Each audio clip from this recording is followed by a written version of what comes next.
selesai. Oke, sebelum itu Ibu akan mengabsen kalian terlebih dahulu. Rahma, hadir Bu. Nadasra, hadir Bu. Kalina Cahyani, Hadir Bu. Asriya Mardani, Hadir Bu. Odalia Suharma, Hadir Bu. Nurwahida, Hadir Bu. Di antara kalian siapa yang masih ingat pelajaran minggu lalu? Saya Bu. Ya silahkan. Pembelahan sel Bu. Minggu lalu kita sudah belajar mengenai pembelahan sel, dan minggu lalu juga Ibu sudah sampaikan materi yang akan kalian pelajari pada hari ini. Ayo di antara kalian siapa yang masih ingat apa yang Ibu sampaikan minggu lalu? Saya Bu. Silakan Megasra. Pewarisan sifat pada makhluk hidup Bu. Oke, baik. Jadi hari ini kita akan belajar mengenai pewarisan sifat. Coba sebutkan satu kata yang terlintas di kepala kalian jika Ibu menyebutkan mengenai pewarisan sifat. Saya Bu. Saya Saya Bu parental Bu. Nilai tinggi Bu. Saya Bu keturunan Ibu. Kamu ikut Bu. DNA Ibu. Oke, benar semua yang kalian sebutkan tadi. Aplaus untuk kita semua. Oke, jadi hari ini kita akan belajar 3 indikator, yaitu yang pertama, menguraikan perbedaan antara persilangan monohibrid dan dihibrid. Yang kedua, menjelaskan pola pewarisan sifat berdasarkan hukum Mendel. Yang ketiga, menguraikan proses persilangan dan pewarisan makhluk hidup berdasarkan hukum Mendel. Di sini Ibu akan menjelaskan sedikit mengenai pewarisan makhluk hidup ya. Jadi pewarisan makhluk hidup merupakan suatu proses ketika informasi genetik diturunkan dari orang tua kepada anaknya. Kalian pasti pernah membandingkan ciri-ciri fisik kalian kepada orang tua kalian kan? Pasti ada beberapa bagian yang cenderung mirip ayah dan cenderung mirip ibu. Ini terjadi karena setiap makhluk hidup, termasuk manusia, mewarisi gen yang berasal dari orang tuanya. Dalam pewarisan sifat dikenal istilah persilangan, yaitu persilangan monohibrid dan dihibrid. Jadi perbedaan dari persilangan monohibrid dan dihibrid, pada persilangan monohibrid itu persilangan dengan satu sifat beda. Maksudnya adalah pada persilangan ini kita hanya memperhatikan satu sifat beda saja, seperti warna bunga, merah, putih dan sebagainya, atau bentuk bunga, ada yang berbentuk bulat, lonjong dan sebagainya. Pada persilangan monohibrid ini berlaku hukum Mendel 1, karena pada saat pembentukan gamet, gen di dalam alel yang sebelumnya berpasangan akan mengalami pemisahan secara bebas. Mendel melakukan persilangan monohibrid dengan satu sifat beda yang menunjukkan sifat dominansi yang muncul secara penuh dan sifat dominansi yang muncul secara tidak penuh. Jadi untuk persilangan dihibrid, jika persilangan monohibrid kita memperhatikan satu sifat beda, maka pada persilangan dihibrid kita memperhatikan dua sifat beda, misalnya warna buah, bentuk buah, rasa buah dan sebagainya. Pada persilangan dihibrid ini berlaku hukum Mendel 2, karena pada saat pembentukan F2, gen di dalam gamet yang tadinya mengalami pemisahan kemudian akan bergabung secara bebas. Bagaimana? Sampai sini apakah kalian sudah paham atau ada yang ingin kalian tanyakan sebelum kita lanjut ke pembahasan berikutnya? Saya Bu. Silahkan. Tadi pada persilangan monohibrid Ibu menyebutkan gen di dalam alel yang sebelumnya berpasangan akan mengalami pemisahan secara bebas dalam dua sel anak. Jadi pertanyaan saya itu Bu, apa maksud dari pemisahan secara bebas Bu? Oke, jadi pada persilangan monohibrid, gen di dalam alel yang sebelumnya berpasangan akan mengalami pemisahan secara bebas dalam dua sel anak atau gamet. Pemisahan secara bebas di sini maksudnya yaitu pemisahan kedua gen tersebut tidak dipengaruhi atau mempengaruhi pasangan gen yang lainnya. Sudah tidak ada pertanyaan, selanjutnya Ibu akan membagi kalian dalam dua kelompok. Setelah itu Ibu akan memberikan kalian bahan materi dan link video untuk kalian diskusikan bersama teman kelompok kalian. Ibu akan memberikan kalian waktu untuk berdiskusi dengan teman kalian selama 20 menit.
menjelaskan hasil diskusi kelompok kalian.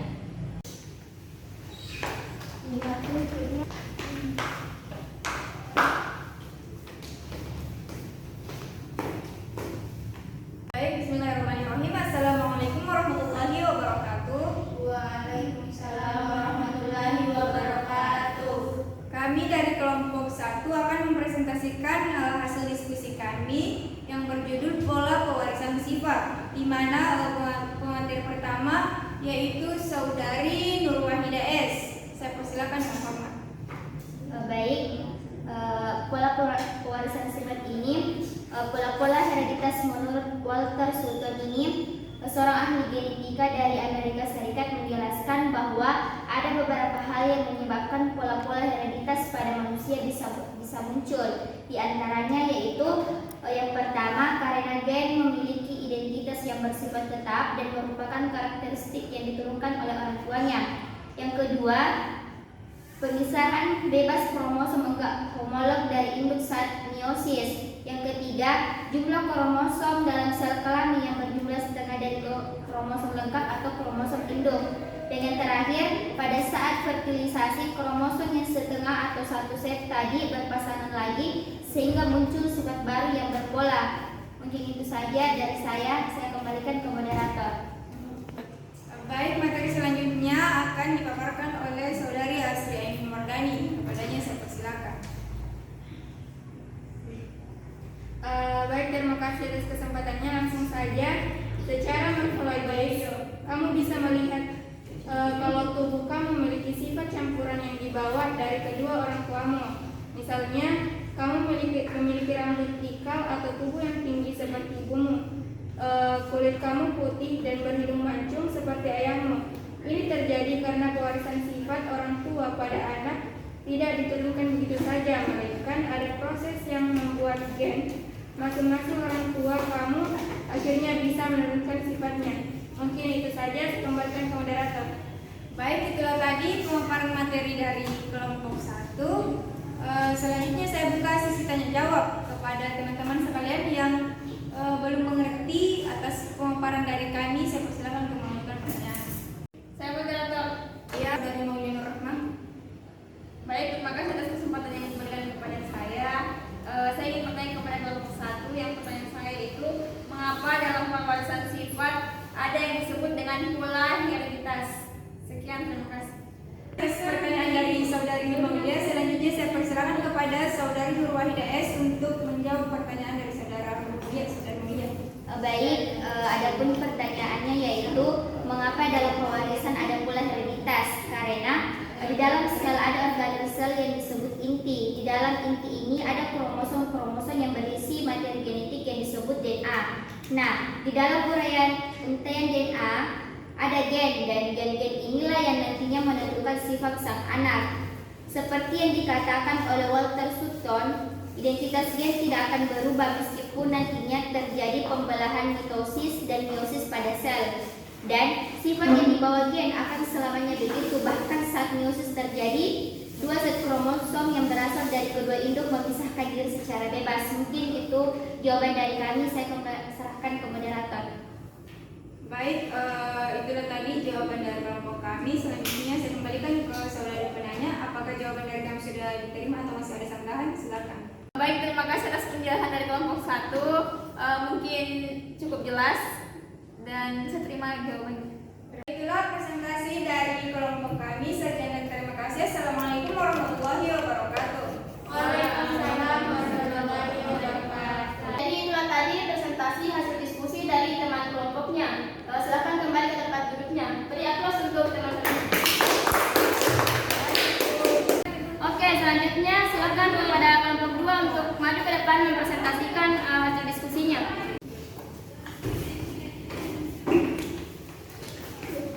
Assalamualaikum warahmatullahi wabarakatuh. Waalaikumsalam warahmatullahi wabarakatuh. Perkenalkan, kami dari kelompok 2. Di sini kami akan mempresentasikan hasil kerja diskusi kami mengenai proses persilangan dan pewarisan sifat berdasarkan hukum Mendel. Mempersingkat waktu, langsung saja saya serahkan kepada teman kelompok saya. Baik, terima kasih atas kesempatan yang telah diberikan oleh moderator.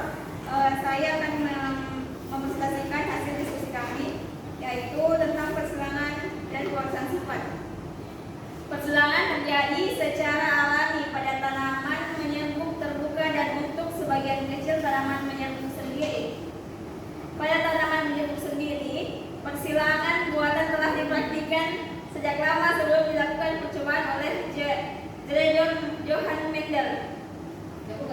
Mendel dikenal sebagai bapak genetika karena berhasil menemukan pola warisan sifat yang menjadi dasar ilmu genetika pada kacang kapri. Dalam percobaannya, Mendel melakukan persilangan di antara kacang kapri yang telah diketahui perbedaan untuk masing-masing sifat yang diamati. Tanaman yang Mendel tanam merupakan telur murni yang apabila ditanam akan menghasilkan tanaman yang sama dengan induknya, yaitu atau true breeding. Saya kembalikan ke moderator. Baiklah, materi selanjutnya akan dilanjutkan oleh teman kelompok saya, Fani Wicaryani. Baik, terima kasih atas kesempatan yang diberikan. Selanjutnya saya akan melanjutkan pemaparan materi dari pemateri sebelumnya. Jadi dari percobaan tersebut ia menyimpulkan bahwa sifat suatu tanaman dikendalikan oleh gen dalam bentuk pasangan alel yang berasal dari sel kelamin atau gamet yang masing-masing tentunya pada proses perkawinan. Alel-alel pada suatu sifat atau karakter tanaman ada yang bersifat dominan dan resesif. Penampakan fenotip pada keturunan-keturunan hasil persilangan menunjukkan adanya pola-pola pewarisan khusus yang dikenal sebagai hukum pewarisan Mendel dan akhirnya menjadi dasar untuk memahami pewarisan suatu sifat dan kemungkinan modifikasinya dalam pembentukan suatu kultivar. Mungkin itu saja dari saya kembalikan ke moderator. Nah, itulah tadi pemaparan hasil diskusi kelompok kami. Selanjutnya kami persilakan kepada kelompok yang lain yang ingin bertanya, kami persilakan. Saya moderator. Ya, silakan kepada kelompok 2. Baik, terima kasih atas kesempatan yang telah diberikan. Adapun pertanyaan dari kelompok kami yaitu apa saja jenis persilangan dalam percobaan hukum Mendel. Mungkin itu saja pertanyaan dari kelompok kami. Saya kembalikan ke moderator. Baik, terima kasih atas pertanyaan dari kelompok 2. Selanjutnya akan dijawab oleh teman kelompok saya yaitu Maulana Rahmat. Terima kasih atas pertanyaan yang telah diberikan oleh kelompok 1. Saya akan menjawab pertanyaan dari kelompok 1 yang pertanyaannya apa saja jenis persilangan dalam percobaan hukum Mendel. Nah, jenis persilangan dalam percobaan hukum Mendel ada 4, yaitu yang pertama persilangan satu sifat beda, yang kedua persilangan 2 sifat beda, yang ketiga uji silang atau dead cross, 4 silang balik atau back cross, dan yang terakhir silang kebalikan atau reciprocal cross. Mungkin sekian jawaban dari saya. Tadi jawaban dari teman kelompok saya kembalikan kepada penanya. Apakah masih ada tanggapan atau bagaimana? Baik, terima kasih atas jawaban yang telah diberikan. Jawabannya sudah jelas, jawabannya saya terima. Baiklah, karena sudah tidak ada lagi pertanyaan, maka kami akan menutup presentasi dari kelompok kami. Wassalamualaikum warahmatullahi wabarakatuh. Oke, jadi itu tadi presentasi dari kelompok 2. Silakan kembali ke tempat duduknya dan beri tepuk tangan untuk teman-temannya. Oke, dari presentasi temannya tadi, apa kalian sudah paham? Paham, Bu. Oke, sebelum kita menutup pembelajaran hari ini, Ibu akan meminta salah satu dari kalian untuk memberikan kesimpulan. Saya, Bu. Silakan Husnul Syafitra Faslia. Jadi kesimpulan pada materi hari ini yaitu pewarisan sifat adalah penurunan sifat dari induk atau orang tua kepada keturunannya. Sifat-sifat makhluk hidup ini diwariskan melalui sel kelamin jantan dan sel kelamin betina.